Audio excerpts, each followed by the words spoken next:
you just know the designers have said, can it be green? And can it have a mouth that could be used for sifting krill? And can the bonnet be 9 miles long? And can it have bits of the Battlestar Galactica in its gills? The bosses obviously thought they're being idiotic. But to keep them sweet, they let them get on with it. The Upshot is a car that only really appeals to those who have a mental age of 8.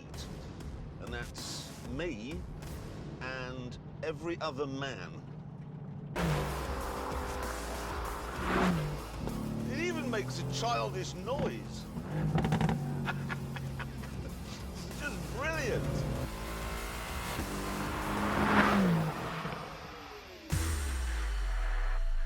Unfortunately, however, because the stylists were allowed to do what they wanted, the engineers then stuck out their bottom lips and said they wanted a free hand too.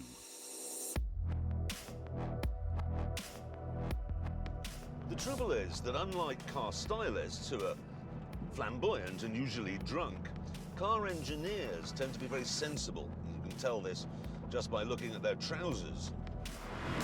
So they fitted this with all sorts of sensible stuff. It's got a flap, for example, which lowers itself from the bottom of the car when you're going quickly to reduce the air pressure down there. And that literally sucks the car into the tarmac, giving you more grip. Then there's the traction control, which you can turn off using this button here. And then you can decide how off you'd like it to be using this piece of Lego here. You turn it that way and it's really very off indeed.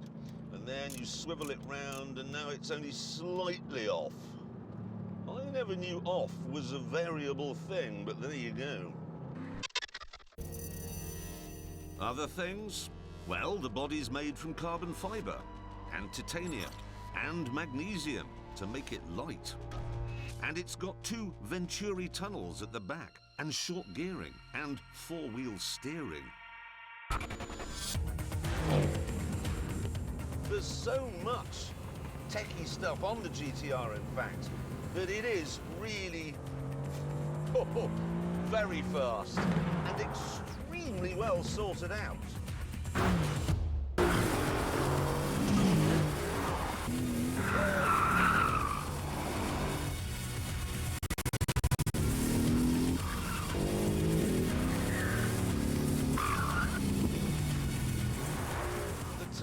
Thanks to the 4-wheel steering, is incredible. And when you go through Dental Care Swindon, run by dentists for patients, it's like a small and very eager dog. Then you've got the gearbox, which I think was designed by Mystic Meg, because it always seems to know what's going to happen next. It is uncanny. But the best thing is the braking. You ready?